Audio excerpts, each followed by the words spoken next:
Voilà, on ne l'attendait plus. The Mosaic version 3.2.8. Aussi connu sous le nom de code Artifex Luminis. Ouais, rien que ça. Je vais vous montrer pas à pas comment le logiciel traite une mosaïque à partir des images. Donc on va pas faire trop de blabla, on va tout de suite passer au logiciel. Donc on va commencer sans plus attendre par l'écran d'accueil que vous allez avoir une fois que vous avez tapé Python run themosaic.py. Vous allez arriver donc sur cet écran, vous pouvez choisir votre langue et votre dossier d'entrée et de sortie. Alors gardez présent à l'esprit que le logiciel traite en récursif. Ça veut dire que tous les fichiers qui seront dans le répertoire que vous considérez, c'est-à-dire fichiers et dossiers, seront explorés pour trouver des fichiers FITS pour pouvoir les traiter. Une fois que vous avez choisi votre dossier d'entrée et de sortie, vous pouvez choisir d'enregistrer la mosaïque en 16 bits ou en 32 bits. Il y a un mode avancé pour avoir l'algorithme hérité 16 bits. Je ne recommande pas de l'utiliser, c'est dans des cas très particuliers où vous avez un logiciel qui n'est pas capable de lire les 16 bits tels que je les écris moi, c'est-à-dire au format cube. Bon, cela étant dit, voilà, on sélectionne son dossier d'entrée, son dossier de sortie. C'est assez standard hein, comme procédure, il n'y a rien d'extraordinaire. Il faut savoir que dans le dossier de sortie seront créés les fichiers temporaires, à savoir les fichiers décompressés, débayorisés. Ça reste du standard. Vous avez ensuite l'onglet de configuration ASTAP. Alors, il est stocké dans un fichier JSON, themosaic.config.json. Dans le dossier de configuration ASTAP, vous allez choisir le répertoire où est enregistré l'exécutable, astap.exe, et puis aussi le dossier des bases de données. Le logiciel en lui n'est pas à jour, le GUI n'est pas à jour, j'ai toujours G17, H17, c'est D80 et H80 qu'il faut prendre. D80 c'est quand même ce qu'il y a de plus sûr pour être tranquille. Voilà, et maintenant sans plus attendre, vous avez Mosaic et Astap Parameters, ce qui donnerait paramètres Mosaic et Astap en français. Alors ici, donc on a le rayon de recherche, le downsample, la sensibilité, le seuil de clustering, de panneaux, de stack cible, etc. Tout ça, laissez tout tel que c'est réglé pour un systar. Par contre, la rétention du cache, soit en per tile, run end ou en keep. Laissez run end, ça laisse le temps au logiciel de faire toutes les tuiles avant d'effacer, d'assembler complètement la mosaïque avant d'effacer les tuiles. Évidemment, si vous êtes à l'étroit sur votre disque dur, vous pouvez faire per tile, mais gardez présent à l'esprit que quoi qu'il arrive, il faudra que tous les fichiers soient débayorisés et que toutes les master tiles, que la première master tile soit créée avant d'effacer les premiers fichiers débayorisés. Donc il faut que votre disque dur ait suffisamment d'espace pour ça. Ce qui nous amène donc à notre plate solver. En l'occurrence ici c'est sélectionné comme étant Astap. Il faut voir que j'ai ajouté le support pour astrometry.net et astrometry installé en local.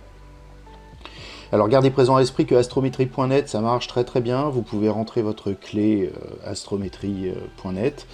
Si vous avez 10 images à aligner en mosaïque, tout va bien. Si vous en avez 2000, 3000, 10 000, oubliez, c'est juste pas possible, puisqu'il faudra faire une résolution WCS par la suite. Donc, préférez Astap. Je n'apporte pas de support pour l'installation locale de Astrometry, même si je l'ai testé sur un Linux, ça fonctionne. Astap fonctionne très bien à partir du moment où vous avez les bases de données D80, H80, je ne me rappelle plus exactement du nom, vérifiez, mais les dernières bases de données d'étoiles pour votre système. Voilà, ça nous amène maintenant donc à l'onglet d'empilement Master Tuile. Donc là, vous avez plusieurs modes de normalisation, pondération et d'algorithme de rejet. Ajustement linéaire, fond de ciel, c'est ce que je recommande. Encore une fois, les paramètres par défaut fonctionnent bien, donc changez-les si vous savez ce que vous faites. Vous avez lu la documentation sur Internet. Je m'inspire directement de ce qui a été fait sur PixInsight. pour ce qui est des méthodes de normalisation, à savoir ajustement linéaire ou soustraction de fond de ciel moyen, comme variance de bruit et bruit FWHM. Tout ça, j'ai rien inventé, j'ai repris les mathématiques qui existent. De la même manière, l'algorithme de rejet, il y a un Winsor-I Sigma Clip et un Kappa Sigma Clip. Le Winsor-I Sigma Clip est de meilleure qualité, mais bien évidemment prend un petit peu plus de temps. Je recommande celui-là, on obtient de très bons résultats avec. Le Kappa bas et le Kappa haut, laissez-le, ça marche bien à 3 et 3. Et puis vous avez les limites Windsor, pareil, 0, 0,5 pour 5% de chaque côté, ça fonctionne bien. Combinaison finale en moyenne, ne rien changer non plus. Par contre, égaliser RGB par sous-stack, c'est important de le laisser cocher, puisque c'est ce qui va vous permettre d'aligner les canaux de couleurs et d'éviter les artefacts liés aux aberrations chromatiques, entre autres, et surtout et aussi aux tuiles qui vont mal se superposer. Pour ce qui est de la pondération radiale, c'est lié à l'héritage de la méthode linéaire fit clip qu'il faudra supprimer un jour, qui est lié à une vieille version. C'est hérité d'une première version de ce logiciel. Ne l'utilisez pas, ça n'apportera rien de bon. D'ailleurs, ce serait plutôt moche même, en réalité, le résultat. Donc, ne pas utiliser. Voilà pour cet onglet, ça va nous amener donc à la performance. Alors faisons simple, pour ce qui est des onglets performance et options de rognage des tuiles maîtresses, laissez tout tel que c'est. Ça devient, là de vous expliquer ça là comme ça, il faut que vous ayez lire le wiki sur la page GitHub, c'est trop complexe. Dans un temps très court, l'idée c'est quand même de produire une tuile, une image là tout de suite, donc voilà, ne touchez à rien, c'est quand même le mieux. Et donc, nous arrivons sur les options finales d'assemblage. Alors, vous avez soit Reproject et Coad, haute mémoire, meilleure qualité, ou incrémental, basse mémoire, bon pour les grands ensembles. Si vous avez un peu de RAM, c'est-à-dire entre 16 et 64 gigaoctets, prenez donc haute mémoire, meilleure qualité. Si vous êtes un peu plus léger, partez sur incrémental en basse mémoire. C'est effectivement ce qui vous donnera le plus de fiabilité. Alors attention, ça va être beaucoup plus long puisqu'on écrit tout en mémoire. Il y a le support GPU, pas que pour la phase 5 d'ailleurs, un peu partout. Donc vous déroulez et vous avez, si vous avez un GPU et que vous avez installé toutes les librairies, le choix de votre GPU et il est utilisé là où il doit l'être. Donc là c'est la magie Osper, c'est dans auto-ajuster les paramètres intertuiles, renormalisation en 2 passes basées sur le coverage, tout ça ne touchez à rien, la revue d'encre post-stack, laissez tel que c'est, éventuellement pour le gain minimal, changez la valeur si vous estimez que vos tuiles sont très bonnes, si elles sont de qualité moyenne, pensez bien que c'est la tuile la meilleure qui sera choisie pour calibrer la totalité de la mosaïque. Donc ce paramètre étant réglé à 5 a priori par défaut, vous pouvez le laisser à 5%. Le niveau de journalisation en debug, vous pouvez le laisser tel que. Puis les options même app, donc ça c'est pareil, laissez-les activer par défaut. C'est lié au stockage et à l'utilisation de la mémoire, donc ça va vous créer des fichiers temporaires. Ne vous en souciez pas.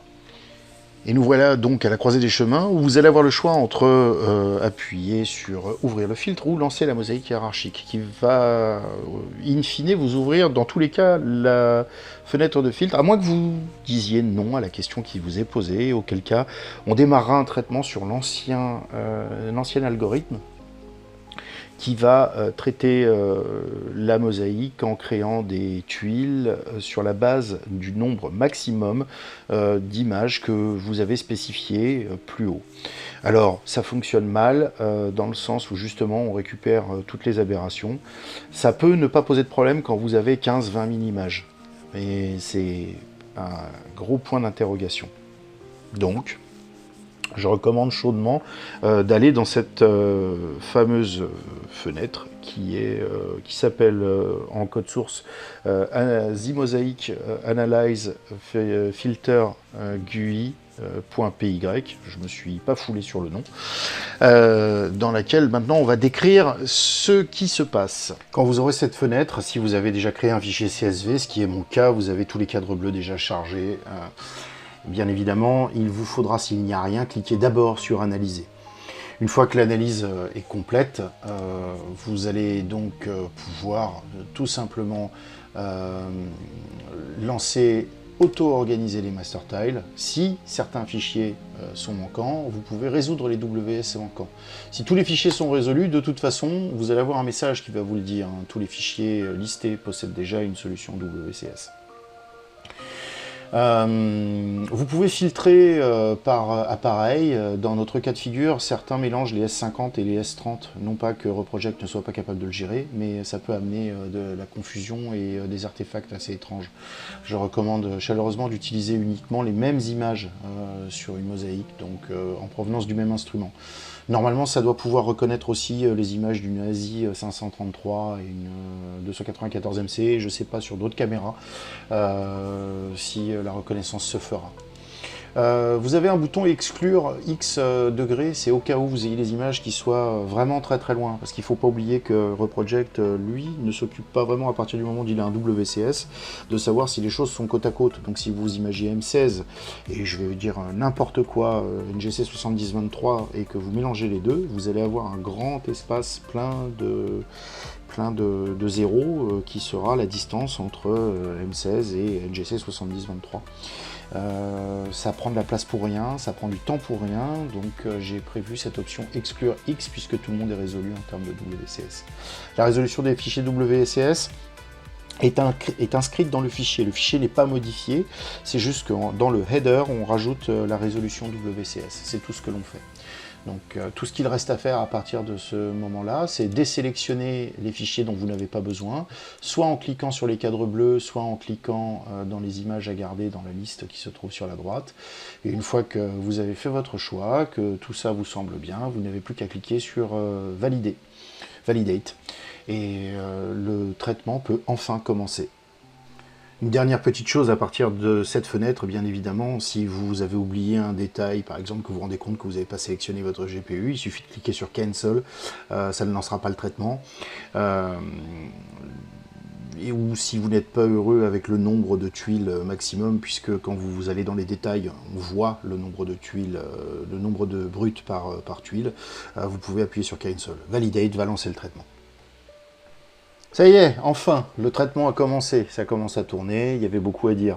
Le temps de traitement est très variable en fonction de votre machine, en fonction du nombre de tuiles, en fonction du nombre de master tiles, en fonction de est-ce que vous faites une seconde passe ou pas, de normalisation. Sur mon ordinateur, donc vous avez une Nvidia GeForce RTX 3070, c'est un laptop pour traiter 1500 images avec 200 master tiles, ça prend 2 heures. Maintenant, c'est quelque chose de totalement variable. Donc là, le gros avantage de l'informatique, c'est que maintenant, je vais pouvoir passer en vitesse lumière pour vous reprendre à la fin du traitement et vous montrer le résultat, puisqu'il n'y a plus grand-chose à dire maintenant, si ce n'est attendre. Oui, si, vous allez voir passer plein de messages dans la console en bas, c'est normal, ce sont des messages de log que j'affiche pour moi, c'est des valeurs de normalisation, c'est est-ce que la tuile a été bien changée, le centre d'encre a été changé, etc. Si jamais vous aviez un problème, vous avez un bouton copie, vous pouvez coller tout ça dans un WordPad et m'envoyer le fichier texte éventuellement pour que je puisse analyser le problème que vous rencontrez.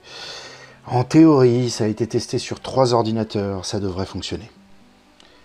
Maintenant, ça reste un logiciel expérimental, faut pas m'en vouloir si vous savez des surprises. Mais le bug report est hautement apprécié, c'est ce qui permet de corriger les problèmes quand ils apparaissent. Petit avertissement préalable néanmoins. Préalable, il aurait dû être au début, ça arrive un peu tard. Ne travaillez pas sur vos fichiers d'origine, faites-en une copie. Ce serait dommage pour une raison X ou Y, un bug que je n'ai pas vu venir, que vous perdiez tous ces photons que vous avez patiemment accumulés au fil des nuits. Pour le moment, je n'ai jamais eu de perte de fichiers. Je déplace les fichiers qui ne sont pas alignés dans un répertoire qui s'appelle Unaligned by the Mosaic, mais il n'y a pas de perte, pas de destruction. Néanmoins, on n'est jamais trop sûr. Sauvegardez vos fichiers et utilisez une copie de ces fichiers. N'utilisez pas vos fichiers bruts directement. Allez, pop, on est en milieu de traitement. Quelques petites tuiles ont été déjà créées. Ben, vous allez voir, elles ressemblent à ça. Voilà. Donc, comme je le disais, il y a un mécanisme qui va évaluer si la tuile centrale est meilleure que la référence qui a été choisie. Pardon. Si la tuile centrale est vraiment la meilleure référence en termes de colorimétrie et de luminance pour faire la référence de la mosaïque. Donc on est arrivé au stade où il y a eu un changement d'avis de la part du logiciel qui a mesuré que la tuile connexe était 38% meilleure. Du coup, il y a eu un basculement automatique et un changement, et donc la normalisation se fera sur cette nouvelle tuile. Et là, vous allez me dire, ouais, mais tu nous dis que ça prend 2 heures, alors que non, ton logiciel il dit que c'est dans 15 minutes, c'est n'importe quoi. Bon, soyons clairs, je ne suis pas au point sur les calculs d'heures estimées d'arrivée, ou ETA en anglais. Vraiment, je ne m'en sors pas. J'ai eu beau demander, même à ChatGPT et même à Grok, vu qu'il y a énormément d'intrications sur beaucoup de choses. Le calcul de l'ETA est complètement à côté de ses pompes. Il se passe quelque chose, l'ordinateur travaille, c'est pour ça que je regarde mon moniteur de ressources à ce moment-là, mais le calcul de l'estimé d'arrivée est complètement dans les choux. C'est quelque chose qu'il faudra que je modifie, encore une, mais le logiciel produit quelque chose, il n'est pas arrêté, il est vraiment en train de travailler à ce moment-là. Voilà, c'est tout ce que je pouvais dire sur le premier lancement que vous pourriez faire avec ce logiciel. Le GitHub reste ouvert avec le wiki qui explique tout ce que je n'ai pas pu expliquer ici, parce que comme vous voyez, c'est assez riche. Par contre, tous ces paramètres-là, si vous ne touchez à rien, techniquement, dossier d'entrée, dossier de sortie, et endaillé, hein, parce que le logiciel va créer un fichier qui va s'appeler ZMosaic. Si vous ne lui donnez pas de nom, d'ailleurs vous ne pouvez pas lui donner de nom, c'est arbitraire de ma part. Et il s'appellera ZMosaic Master Tile pour MT, donc le nombre de Master Tile, MT quelque chose, underscore, R pour row, et le nombre de fichiers que vous aviez dans votre dossier. Voilà, j'espère que ça vous a aidé à mieux appréhender le logiciel et en attendant, eh bien, continuez à sculpter des photons et observer le ciel. À très bientôt. C'est pas bientôt fini de jouer avec les vidéos? Le calcul de l'ETA ne va pas se régler tout seul. Allez, on s'y remet.